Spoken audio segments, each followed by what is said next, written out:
Down the Dark Lane, 3 Thrillers from the Motel by Ned DeHaan, the audiobook, made available on BlackBoxOnlineRadio. Please like and subscribe, and consider supporting this show at BuyMeACoffee.com, BuyMeACoffee.com/BlackBoxNed88 to make a donation or contribution to help the show, and anyone who makes a donation will get a shout-out on Zodiac Monday. "It's her," Jamie almost mumbled. "You think she killed someone and decapitated him?" I questioned Jamie with some disbelief. "No, I don't," Jamie agreed, with doubt. "I didn't catch any vibes like that, did you? But she was involved. It's more than just information. She was involved. I can feel it." I felt it too. Jamie had her suspicions, and so did I. We sped down the road to catch her. Even though I had just driven on the road to the highway, I was not used to the twists and turns. Nevertheless, I had to floor the pickup as fast as I could. We were getting so close to our answer. Amelia Olson was fleeing for a reason, and I was not going to let her simply disappear into the night. Chapter 11.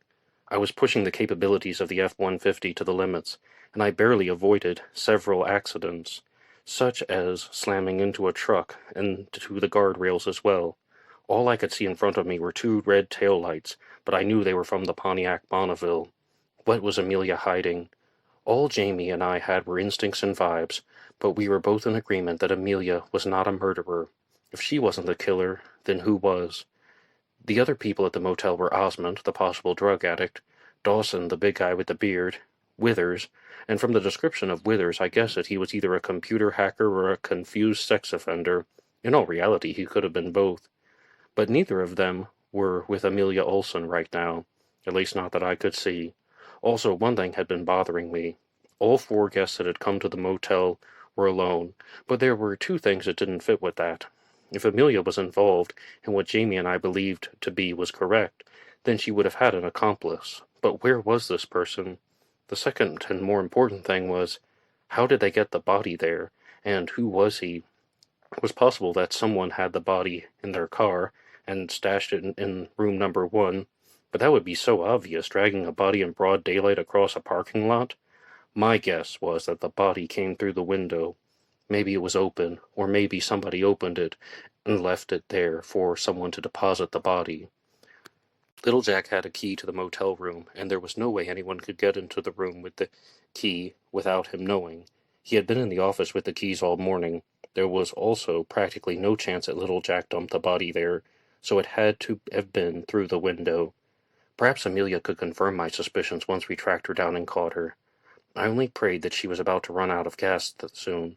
Thankfully, I had a full tank, which Jamie took no part in paying for, so I knew I could trail Amelia for hours.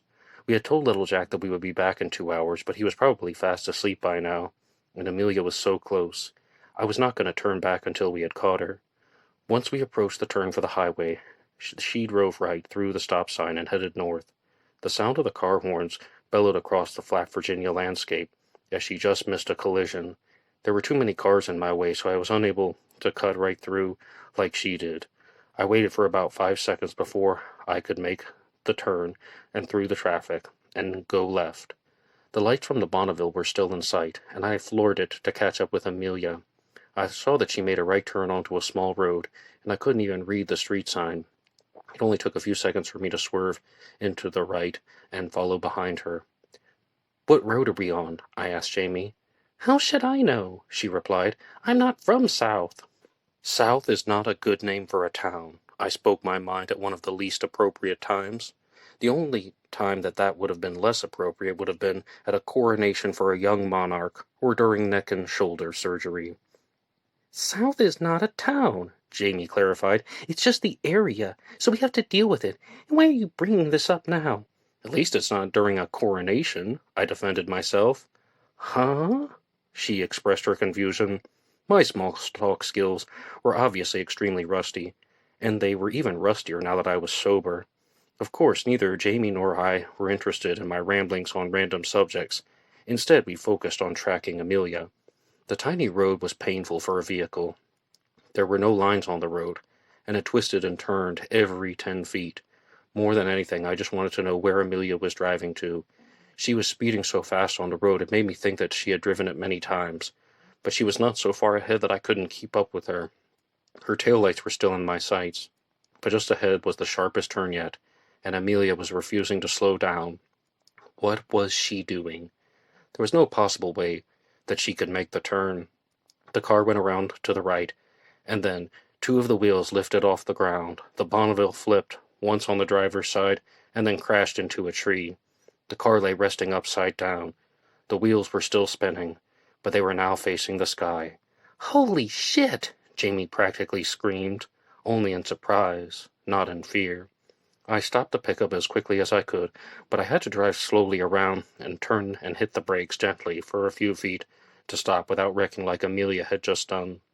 Jamie and I both ran over to the overturned Pontiac, and we saw Amelia in the driver's seat. She was bleeding all over her neck and shoulders, and that made me wonder about the comment I had just made about neck and shoulder surgery. I was glad I didn't say it out loud. But furthermore, she was still conscious. "Amelia," I said. "Amelia, can you hear me? Just don't move. Don't try to move. We're calling an ambulance right now. Jamie, call for it." Jamie did nothing. I turned back to Amelia and I could see that her eyes were moving, but she wasn't talking. Her face had several scratches, but it looked like she was bleeding mainly from somewhere just below her neck. She was making no effort to talk. "Jamie, what are you doing?" I shouted at her. "Call the ambulance. I don't have a cell phone. Just call, damn it." "Just a second," Jamie murmured casually. "What do you mean, just a second?" I demanded. "Just give me the phone and I'll do it." "Shut up, Charlie," she demanded right back. Jamie knelt down next to me, but she was closer to the overturned car. "Amelia, can you hear me?" she called to her with that smooth, comforting voice. "Listen, everything is okay. Can you hear me?" Amelia made the slightest bit of effort to nod, but she was still conscious, so she could hear Jamie. "There was a body left in the Green Greens Motel today," Jamie yelled to her. "You know what I'm talking about. Were you the one who left it there? Did you kill that person?" Amelia did not respond. "Listen to me, Amelia," Jamie raised her voice. "We won't call an ambulance for you until you tell us. So why don't you start talking?" I couldn't believe what I had just heard. Up until this point I was fine with Jamie getting what she wanted, but she had pushed past my limit. I grabbed Jamie's arm and pulled her up to her feet. "Are you crazy?" I practically screamed. "She's dying. Just give me the stupid phone and I'll call." Jamie threw herself out of my grip, and then she slapped me across the face. "Shut your mouth, Charlie," she snarled. "I've been patient with you for too long. Now I mean it. This time you shut your mouth. She has answers and I'm not calling an ambulance until I get them." Just 10 minutes ago I had been caught up in the hype of having almost solved a murder case, but now I could see why Jamie was being driven to get the answers. After all, this had nothing to do with us. "We'll call once you start talking, Amelia," Jamie called back to the woman trapped in the car who was bleeding. She knelt back down and peered in the window. I was standing there again, and I wanted to throw Jamie down on the grass and wrestle the phone away from her, but I just stood there, and I did nothing. "Did you leave the body in the Green Greens Motel?" Jamie's voice roared into the overturned car. All Amelia did was breathe heavily. It did not even take an explanation for us to realize that she could no longer make any movement. "Amelia, blink your eyes for me," Jamie instructed. "Blink your eyes once."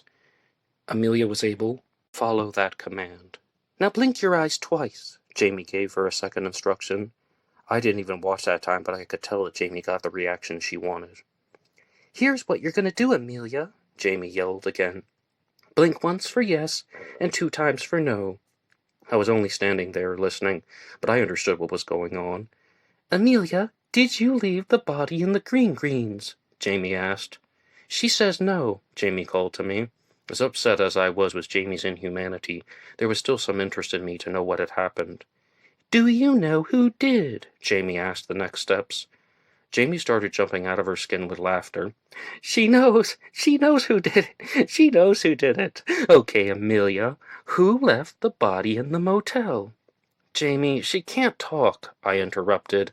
Jamie struck me with a closed fist right in the knee. "Shut up, Charlie," she growled like a Rottweiler. "I told you to shut up and I meant it. Now, Amelia, who left the body in the motel?" I couldn't help but look again, and the bleeding woman in the Bonneville tried to turn her head toward Jamie. I looked down over Jamie's shoulder, and I could see she was trying to talk. Her voice was only a small breath of air, but we both heard the words, loudly and clearly. "It was Charlie," she said. "He killed him." Chapter 12. The wind on the October night was cool, and from our point in the middle of Virginia, there were more stars in the sky than I had ever seen before. It was a perfect temperature, and I had driven away from everything regarding my own life and affairs. But I could not enjoy nor realize any of that. I was standing in front of an overturned Pontiac Bonneville, where a Swedish woman was slowly slipping away from life. In what might have been her last words, she identified me as the murderer, and the person who had decapitated a body and chained it to a motel bed. Jamie looked up at me. For some reason, I took a step back. "Oh, come on. She's making it up," I screeched. It's not true. No, call the ambulance." "I don't have my phone with me," she denied me clearly. "I left it at my grandmother's." "Shut up, Jamie," I begged. "Stop messing around and call the damn ambulance." "I'm not lying to you, Charlie," she maintained. "Feel free to frisk me if you don't believe me. I know how much you want to touch me. I know you want this. How much you've been thinking about me." Jamie took a step closer, and I felt frozen with confusion. Her hands came down and grabbed my arms at the wrists. She moved back and then moved forward and placed my hands right on her rear end of the denim jeans. They felt so tight. "What are you doing?" "I know she's not telling the truth," Jamie reassured me. "I know for a fact that there is no way you killed another person. Amelia is a liar. She just wants to piss me off. So you know what we're gonna do? We're gonna make love. We're gonna make love right in front of her, on this patch of grass. The last thing this lying Swedish bitch is gonna see is our two bodies raving in pleasure, while she rots in pain." My hands were on her, but they were not moving, and her arms came up and locked around my neck. Despite what had happened earlier, this was by far the weirdest thing that had ever happened today. "I know you want me, Charlie," Jamie whispered in my ear. "You've been dreaming about me since you first saw me." She took one of my hands and slid it up her body and placed it on her breast. "Oh, you're starting to get excited," she commented, and she was correct. I had no idea what was going on. It was true. I had thought about Jamie ever since I first saw her at the Chevron station. I had thought about all of this, rather uncontrollably. Now it was here, and I had nothing to say. I was completely blank. I had one hand on her rear end, and she was forcing the other hand against her breast. I had no idea what to do. This wasn't the first time I had touched a woman. I had made love to a woman before, but never in front of a dying person who was trapped in an overturned car on a public road. "Come on, Charlie," Jamie persisted. "This is your chance. You've been thinking about nailing me all day long. Now you gonna make me go crazy or what?" Jamie leaned forward and she kissed me on the lips, gently at first, then her tongue began rolling against mine. We both went to the ground, and I pushed her all to me, and I started kissing her down her neck, and she started moaning. She pushed me back for a second, and then she easily pulled off her white t-shirt, revealing only a gray bra. Then she pulled her legs around me and locked them as we began to roll in the grass together. I was on top now, and I began pressing my body against hers. Her head was right next to mine, and then she called to me. "How did you kill him?" I stopped. "Don't stop," she directed. "Tell me how you did it. I just want to know." "Jamie, I didn't kill anyone." I turned down the accusation. "I don't care, Charlie," she urged me to confess. "I don't care if you did it. I just want to know the truth." Jamie rolled us over, and I found myself on my back again, and she was mounted on top against me, firmly. I could just see her womanly beauty, and it was making me shake. I wanted her so badly. Her figure looked perfect, smooth and round. I could not see a single fault. "I just want the truth," Jamie demanded, as she once again took my hands and this time placed both of them against her breasts. "But I didn't kill anyone," I begged her to agree. You even said it yourself. Amelia was lying. What do you—" "Just tell me you did it," She pleaded. "Tell me you did it. I'll do anything you like. Absolutely anything." Even in the midst of everything, it just felt so good having Jamie where she was, her body colliding with mine on the grass, and my hands ran along her figure, then up to her breasts again, and I was just feeling her body. "Jamie, I didn't kill anyone," I admitted. Then her actions of lust and desire suddenly faded into one of her thin smiles. Her body relaxed and she grabbed her shirt off the ground and put it back on. "I guess you are telling the truth." Jamie chuckled softly, but there was also an air of disappointment. "Sometimes I just have to be sure." What had just happened? I felt so disgusted, and I wasn't sure why. "You know, Charlie," Jamie started teasing, "if you had confessed, it would have been interesting to see where this would have gone." Why was she still laughing? I was not going to listen to any more of this. I grabbed Jamie by the wrist, and I threw her off of me and onto the ground. She rolled over once, and her back made contact gently with the car. I got up and ran for the truck. Jamie may have made me feel like an idiot, but I still had the keys in my front pocket. I couldn't believe it. I would have done it. When I first met Jamie Laurent 5 hours ago, I was consumed with desire. I wanted so badly to make love to her, and apparently that was too strong. I would have had intercourse with her right in front of Amelia Olson as she lay dying in the Bonneville. If Jamie hadn't stopped, I would have let Amelia die just so I could get to touch a woman that I thought was cute. I couldn't believe myself. I was getting out of there. "Come on, Charlie!" Jamie called to me as I ran and opened the door of the cab. I jumped back behind the steering wheel, and I was about to drive back to the highway. But then I began to wonder, where was Amelia going? She knew she was being followed, so she wouldn't have thrown herself into a possible dead end. There must have been something down this road. And since I didn't know of any other location for maybe a dozen miles, I sped off in the direction of where Amelia had been heading. I had no idea what the name of the road was, but it was the smallest and dirtiest road that I had ever seen. Within 100 feet of where the car lay, the road turned into gravel, and then dust, and it began blowing as I sped around. There must have been something that had made Amelia come down this road. Could it have been a house? Maybe it was just some other meeting point. But at this time, all I needed was a phone. The road did not really look like a slope. Instead, it looked rather flat, and across the flat landscape, I could see a light. I drove onward, and I could see that there was a driveway. The light was coming from the porch of a trailer that was surrounded by trees. Just as I was about to speed up to the residence, I noticed that the driveway was blocked by 3 large pieces of concrete, and there was a sign that said, "No turning." I pulled off the road as far as I could, and I ran down the long driveway toward the trailer. As I was in motion, I couldn't help but wonder what was going to happen to Jamie and Amelia.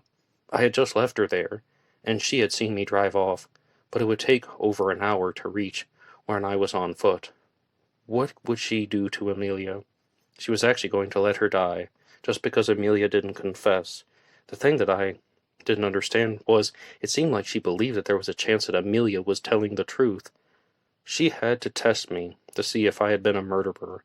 I knew she had only spent 5 hours with me, but she should have known otherwise. I mean, there was no way that I could have had anything to do with dumping a body, a headless body nonetheless, in the Green Greens Motel.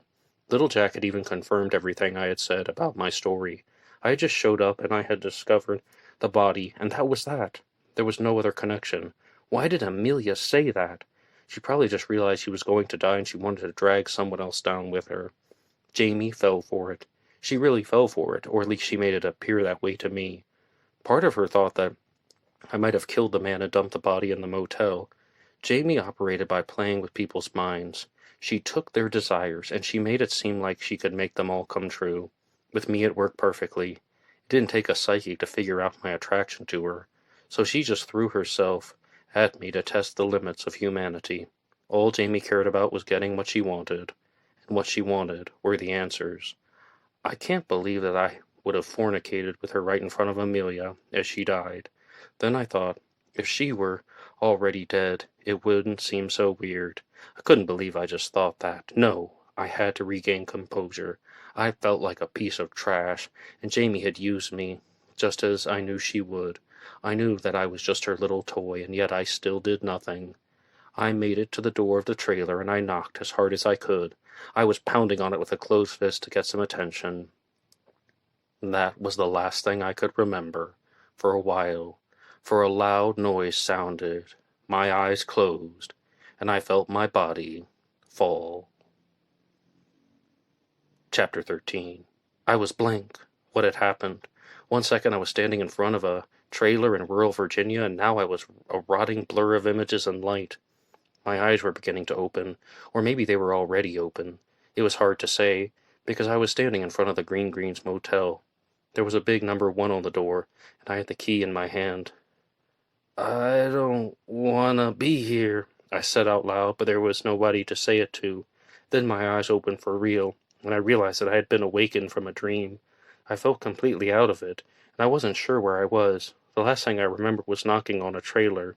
Why had I knocked on the trailer? Because Amelia had wrecked her car and I needed to call 911. That was it. Then I remembered how stupid I had been around Jamie. Why did I have to meet Jamie Laurent today? As soon as my memory of her fully registered in my brain again, I felt awful. It was not because we had almost had sex in front of Amelia. It was because I was furious with her. I was furious, but at the same time I could not get the feel of her out of my head. She was horrible in spirit, but the touch of her skin was still on my hands. I closed my eyes, and again, it felt like I was entwined with her and kissing her. I wanted it so badly. If I had just told her that I had committed the murder, she would have been mine. That perfect body, that perfect smile would have been mine. "What the hell am I talking about?" I uttered out loud again to no one. There was no way she was going to make love to me. As soon as I confessed to the murder, who knows what she would have done? What was she planning to do if I had said yes? That was something that would not have ended well, but on the idea of not ending well, I had to realize where I was, and I had no idea what had just happened.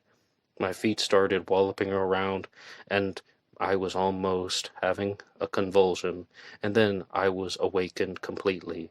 My hands were tied. They were secured together with some sort of rope, and the rope went down around my hands, and it also went up to my upper body. So far, there was nothing gagging my mouth. After all, I had just been talking loudly. My legs were not bound, so I tried to pull myself up to a standing position, but I couldn't. Also, there were rough objects all over the floor. I think my head was on a paint can. I had to have been in some kind of tool shed. Where else would all of this junk be piled?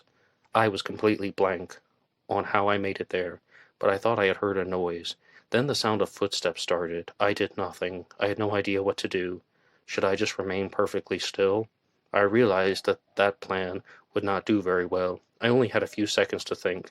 I had no idea how or why I was tied up in someone's tool shed, but really, all that was on my mind was I had to get out of it.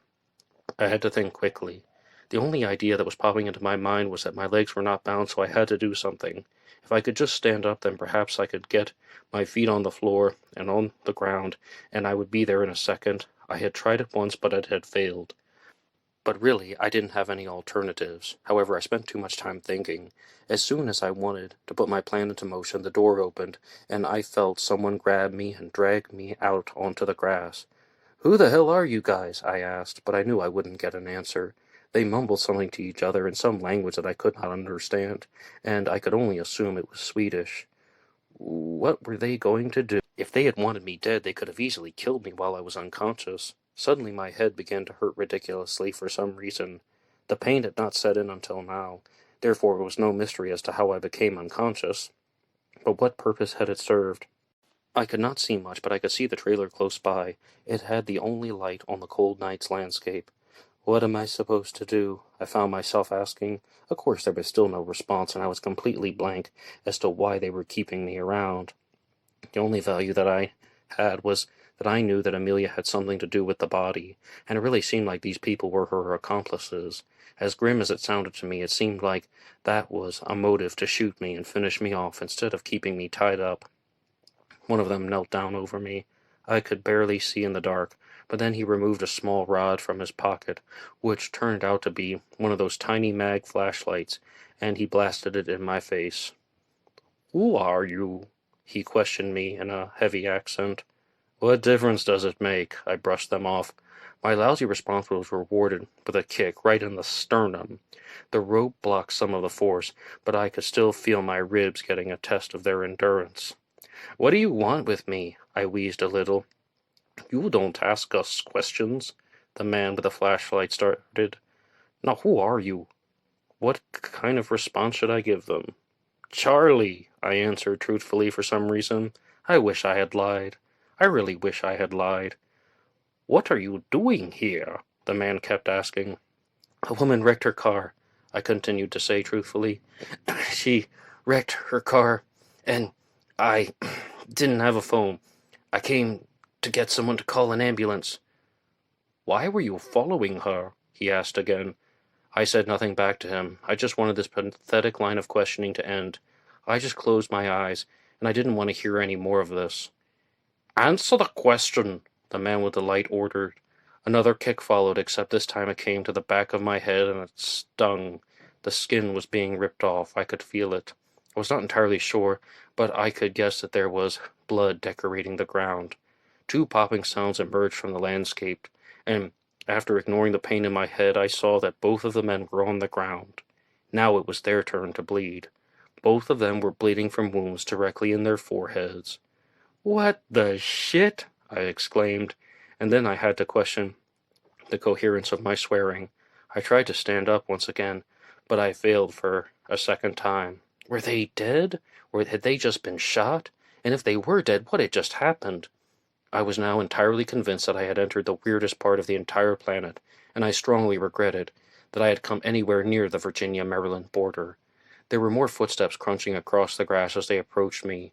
I did not want to look. There was a chance that it could have been some other person bent on making my life even more miserable, or even worse. It could have been Jamie. "They're gone," a voice called. It was a man's voice, and I looked over and I saw a figure in the dark, and I couldn't really see any features. But he knelt down before me, just like the man with the flashlight had done. "Hello, Charlie," the man greeted me. Now I saw his ragged blonde hair and long face. "My name's Emil Osmond," he introduced himself. "Nice to make your acquaintance." Chapter 14. So this was the Osmond that Little Jack had told me about. It was dark outside, but my eyes were adjusting fairly well. I could see that he was pretty much the same way Little Jack had described. He was wearing a tan short-sleeved shirt that had almost too many pockets, and his veins were bulging out of his arm. No wonder Little Jack thought he was a drug addict. Osmond removed a knife from one of the many pockets and started cutting the fibers that away from the rope that was binding my upper body. "Looks like you got yourself caught up in a jam," Osmond smirked at me. I started to recognize the voice. It wasn't one that I knew personally, but his accent was strong. He sounded like over half the people in Mississippi. "Just one Southerner helping another Southerner," Osmond continued to cut the ropes. "What's going on?" I demanded as I tried to ignore the two bodies that were at my right. On this day it seemed that everywhere I went somebody either had to die or get dismembered or be mortally wounded. I hoped Osmond knew what kind of risk he was taking by standing next to me. "You walked into something you shouldn't have walked into," Osmond gave the obvious version. But before I had asked any questions, there was a line that just came out of my mouth. "Hey, there was an overturned car," I practically shrieked. "A woman wrecked her car, and I came here to call for help." "Right, Amelia Olson," Osmond knew. "She is, already in the hospital." "You called her in?" I asked. "Yes, sir, indeed," he congratulated himself. "She's probably in the hospital right now." The ropes were free from my body, and Osmond helped me to my feet. I took a short breath and I gazed upon the dead men. It was obvious that this was not the first time I had seen a dead body, but I was still not used to their look. "Where did you come from?" I asked Osmond. "Originally Denmark," he disclosed, "but that was years ago. My half-American side drew me and my family to a place called Louisiana. Perhaps you've heard of it. It's rather close to Mississippi."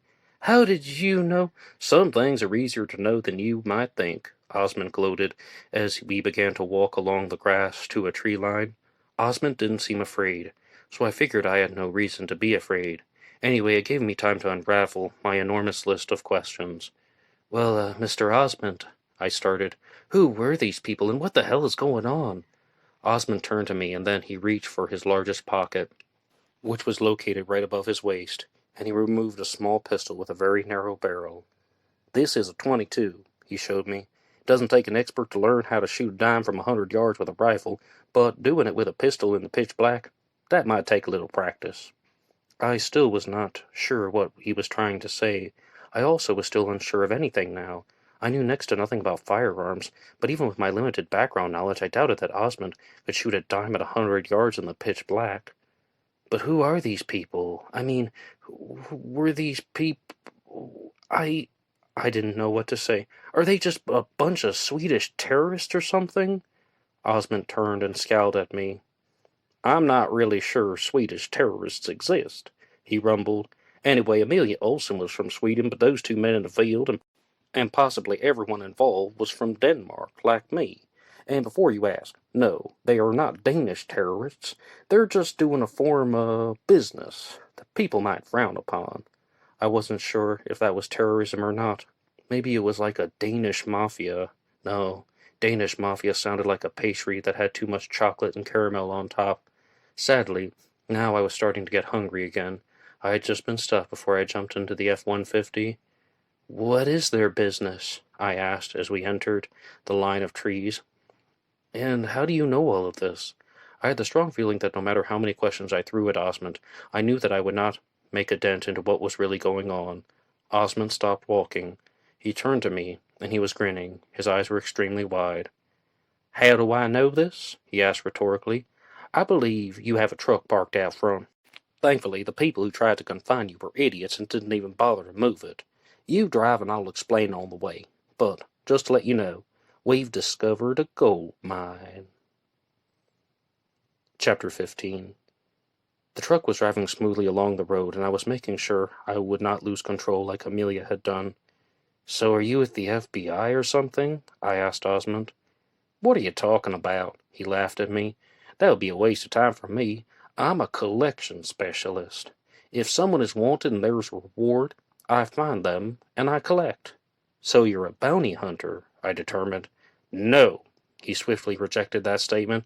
That is a cheap, derogatory name, and I take offense to it. You wouldn't call an African American the N-word, so don't call a collection specialist the B-word. Is that clear? I wanted to say chill out, but I was afraid he'd shoot me. So, tell me about this gold mine, I inquired further. You are too nonchalant, Osmond criticized me. I was in the Green Greens the same time Amelia Olsen was, believe it or not. That Swedish girl and her Danish buddies have done what they did to you before. They seek out a target for a multitude of reasons, mostly to extort money. Perhaps someone has been at the ATM and they got too much money in their account, and they happen to read his PIN number. So they lure him away from the public eye. Next, they commit the homicide, and they dump the body in some bizarre way. I'm sure you remember the head was missing from that corpse you walked in on. The image popped back into my mind. I had a feeling it would never leave. What you also could not see were the hands, that they had been burned with acid, Osmond continued. They always remove the head and destroy the fingerprints, as much as possible anyway.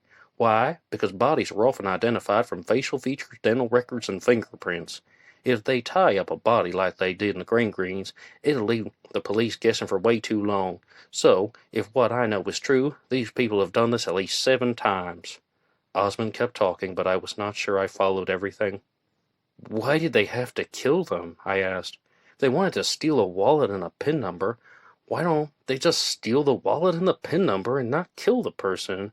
And how did they get the body into the room? Through the window, of course. Osmond confirmed my earlier suspicion. I knew it, too.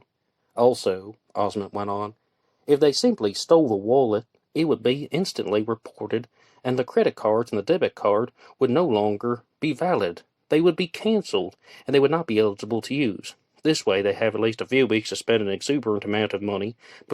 Between checking and credit cards, they probably could acquire $200,000 over 2 weeks. There are 5 of them, Amelia Olsen, the 2 men I just shot, and 2 others.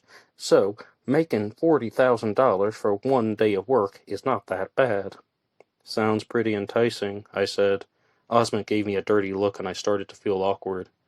So, where does the gold mine come into play? I kept asking. Osmond smiled, even wider than before. This is where I owe special thanks to you. Osmond congratulated me for some reason. Osmond reached into one of his many pockets, and he removed an electronic device. It was the size and shape of an average cell phone, and I waited behind the wheel for his explanation. This is a handheld camera, he enlightened me. "This is one of the strongest cameras with one of the strongest zoom lenses on the market. It can record sight and sound from 200 feet away. After I was forced to leave the Green Greens, I went to the Holiday Inn like they suggested, but it was pointless to stay there when I was so close to getting the 5 of them, so I had to do something. I knew Amelia Olson was at the hotel, but she was not on the run. After all, she hadn't touched the body, but I caught a glimpse of you when I was leaving," he went on. "You were just sitting in the motel office, and you were looking, well, shell-shocked. You had to have been a person who had found the body. This little camera here caught a pic of you, and then after I left the Holiday Inn, it didn't take long to track you down. I saw you and that blonde girl at Angelito's, and I followed you for a while, hoping that you would say more things about the body. But what did I get instead?" He held up the camera so I could see, and he pressed a few buttons, and the images were running in fast forward. "Just listen to the track," Osmond directed me. He paused the recording and switched it to normal time. Even though I wasn't looking at the image, I knew the dialogue perfectly. It was Jane and me standing on the sidewalk near the mill. Jane was confessing about killing somebody and dumping the body under the concrete. Osmond had the confession on tape. I drove along and I realized that I had already passed the spot where Amelia had wrecked, and I hadn't even noticed her car. Her car must have already been removed. But the reason I didn't notice was because for the first time in hours, I felt good about something. "I see you met Miss Jane Laurent," Osmond commented to me as he stopped the recording. "6 years ago, a man named Christopher Mounds disappeared, and that was the end of it. He was 22 years old, and nobody ever found the body, or they found any lead of any kind. Nobody knows what happened to him. Chris Mounds disappeared after he had been arrested for statutory rape with a 14-year-old girl. At least that's what the police report says. All this information is readily available to the public, believe it or not. They posted a $100,000 reward for information leading to the arrest and the conviction. Also, the federal government posted a $300,000 reward for the case regarding the 5 Nordics." I pulled up to the intersection between the small back road and the highway. It was not a surprise that there was no one in sight, and I drove onward and made a left-hand turn back to the Green Greens. If Osmond was correct, then he could have been in store for just short of $500,000. $400,000 in reward money was at his fingertips. I now understood why he was so smiley. "What is the name of the group?" I asked randomly. "What group?" Osmond started. "Those 5 people you were chasing," I clarified. "They don't have a name," he replied. They had to have a name. "They have to have a name," I said almost comically. "There are 5 of them? Well, there were 5 of them, but I guess you killed 2 of them." Osmond turned to me, and he looked rather taken aback by what I had said. He didn't look angry, just surprised. Then the skin just above his brow ridge folded into a crease, and he stared at me. "I only killed them so I could save your life," he defended his actions. "So don't make it sound so inhuman." As I always said, I was not the sharpest when it came to reading people's personalities, but if I had learned anything from my time with Jamie Laurent, it was that most people have a weak spot. There is definitely something about each person that shows differently. Osmond seemed like he was a brilliant collection specialist, but he was not the best liar. There was no way he would have shot down those 2 men from Denmark if he couldn't have secured reward money without them alive. He probably would have let me die there if it meant gaining the $300,000. Speaking of Denmark, I could only begin to wonder. "Isn't it weird that you're Danish and those 2 men were Danish?" I mentioned to Osmond. "I'm only half Danish," he reminded me. "And no, it's no coincidence. It's a perfectly good explanation." "Are you like one of their dads or something?" I asked another ridiculous question. Now he looked angry. "I'm only 34, he roared at me. "That's biologically impossible. And do you have any other pointless comments to make?" "Yes, your name is Emil Osment," I went on. "So that's 1 letter away from Emily Osment. She's the sister of Haley Joel Osment." "What?" he snapped at me again. "Haley Joel Osment from The Sixth Sense? He had a little sister named Emily. Emily Osment and Emil Osment, it's practically the same. Now come on, didn't you ever watch Spy Kids 2 or Dad Napped or some of her other movies?" This time there was no response from Osment. Instead, he just stared out the window and was completely confused. But in my defense, he did ask if I had any pointless comments. If somebody wanted pointless comments, Norman Charles Roberts was the man who commanded the pointless comments stock market. Well, except that the stock market occasionally goes down, and my supply of pointless comments was always up. It was more like the pointless comments Halliburton. I could think of a way to tie it all together with a better analogy, but I realized that I was getting very sidetracked from the important issue at hand. So, you think you can pull it off? I asked Osmond. Find ways to trap the two sets of crimes all in one blow? Osmond just kept on smiling. He almost reminded me of how I felt before I walked into room number 1. We drove onward, and I finally pulled back into the parking space where Little Jack had asked for the truck to be. The light was on in the motel office, to both my surprise and dismay. "Well, I appreciate the drive, Charlie," Osmond thanked me, "but this night is far from over." "Where are you going now?" I asked Osmond, considering that I had driven him here and there was no other car in sight. Before his answer, Little Jack bursted out of the motel office. "You said you would be back in 2 hours," his voice bellowed. "It's after midnight. What is wrong with you?" Little Jack was silent as Osmond emerged from the cab. "And what is he doing here?" his new list of questions began. "You left with a blonde teenager, and now you're back with a blonde middle-aged man." "I'm only 34, Osmond gasped at Little Jack's remark. I tried my best not to laugh. "Just great," Little Jack ranted. "2 of my former guests are now junking up my parking lot. It's bad enough that I lost all the money from today, but it's even worse that you are now here to remind me of the money I lost. Charlie, please take your bag and leave. I do not care where you go. Just leave." "Nice meeting you," I lied to him, although I was rather thankful that he had given me a slice of pizza earlier. I tossed the keys to Little Jack, and then I walked over to the motel office to grab my Neutron Star bag, and I began to drag it onward. I had no idea where I was going, but I had a feeling that Osmond knew.